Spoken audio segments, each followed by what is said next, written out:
Halo teman-teman, di sini saya Gita Joella dengan NIM 1704030666 pada mata kuliah Manajemen Keuangan dari kelas A akan membawakan topik mengenai analisis kinerja perusahaan.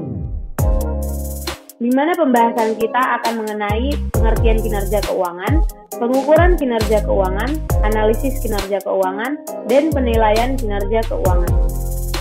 Untuk pengertian kinerja keuangan adalah gambaran kondisi keuangan perusahaan pada suatu periode tertentu, baik menyangkut aspek penghimpunan dana maupun penyaluran dana yang biasanya diukur dengan indikator kecukupan modal, likuiditas, dan profitabilitas.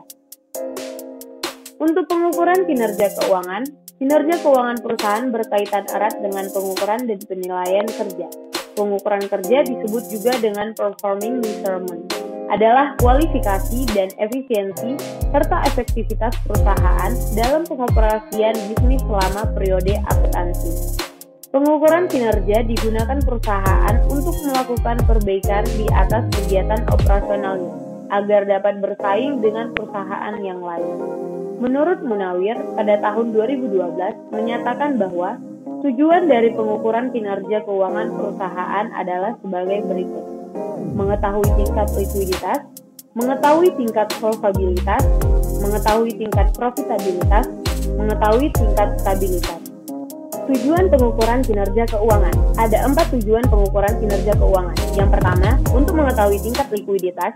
Yang kedua, untuk mengetahui tingkat solvabilitas. Yang ketiga, untuk mengetahui tingkat profitabilitas. Dan yang keempat, untuk mengetahui tingkat stabilitas. Analisis kinerja keuangan. Analisis kinerja keuangan memiliki 8 jenis. Yang pertama, analisis perbandingan laporan keuangan. Yang kedua, analisis tren atau tendensi posisi. Yang ketiga, analisis persentase per komponen atau common size. Yang keempat, analisis sumber dan penggunaan modal kerja. Yang kelima, analisis sumber dan penggunaan kas. Yang keenam, analisis rasio keuangan. Yang ketujuh, analisis perubahan laba kotor. Dan yang kedelapan, analisis break even.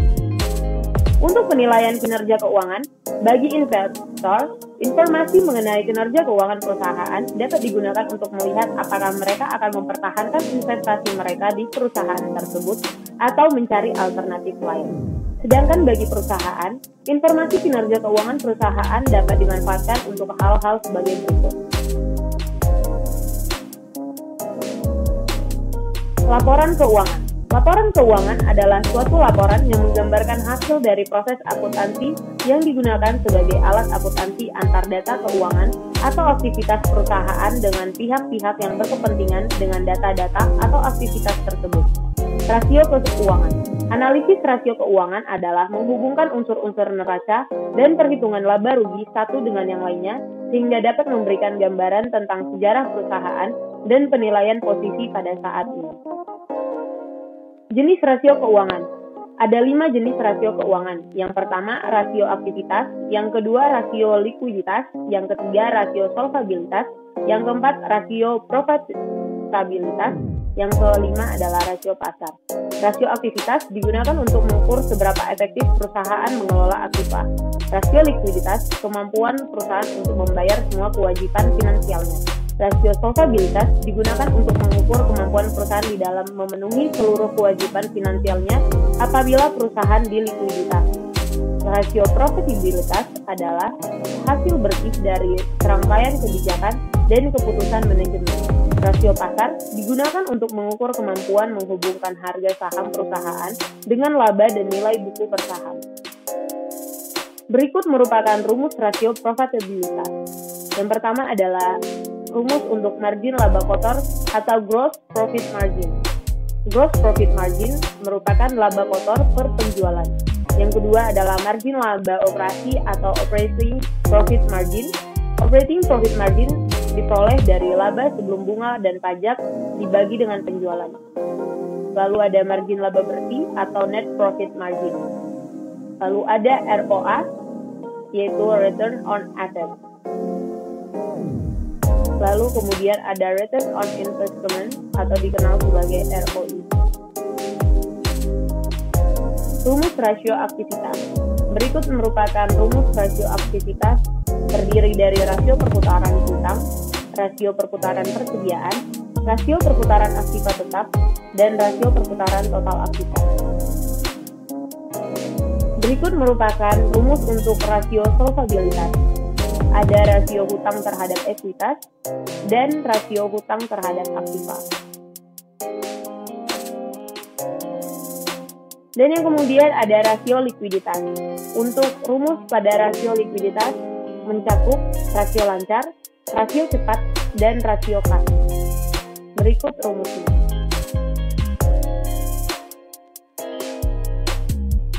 Kita kemudian akan membahas mengenai EVA atau Economic Value Added.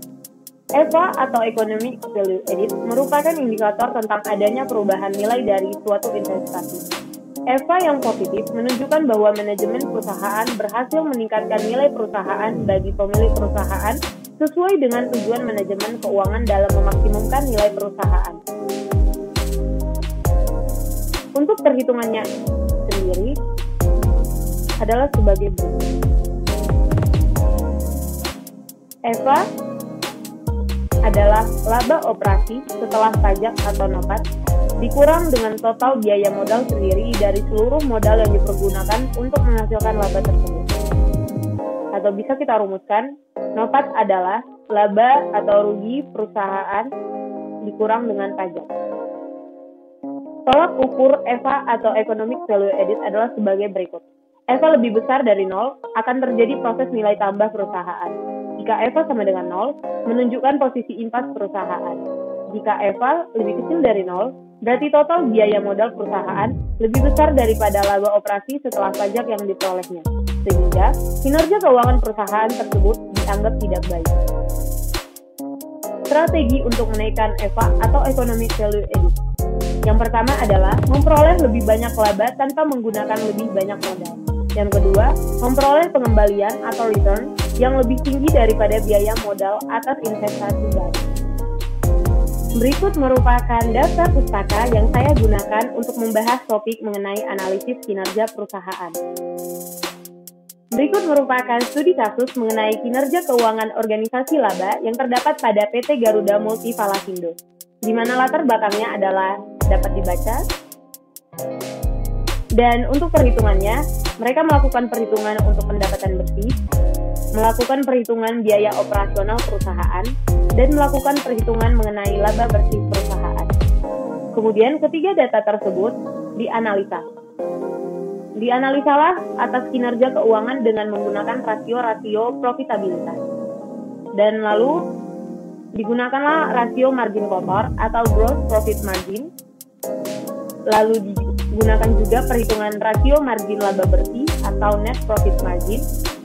Dan yang ketiga, digunakan rasio pengembalian atas investasi.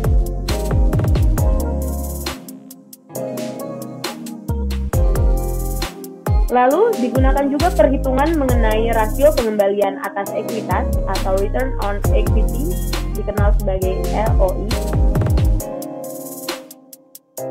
Dan dari perhitungan itu semua diperoleh kesimpulan, yaitu yang pertama, perhitungan profitabilitas perusahaan menunjukkan perusahaan di tahun 2013 mengalami peningkatan dibandingkan dengan tahun 2012. Yang kedua, aktiva yang tersedia di perusahaan sebagian besar dibiayai dari modal pemilik perusahaan.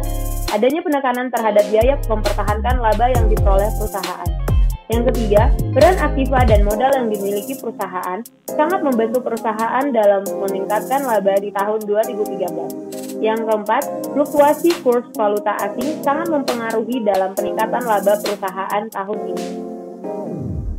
Sekian presentasi dari saya mengenai analisis kinerja keuangan. Terima kasih.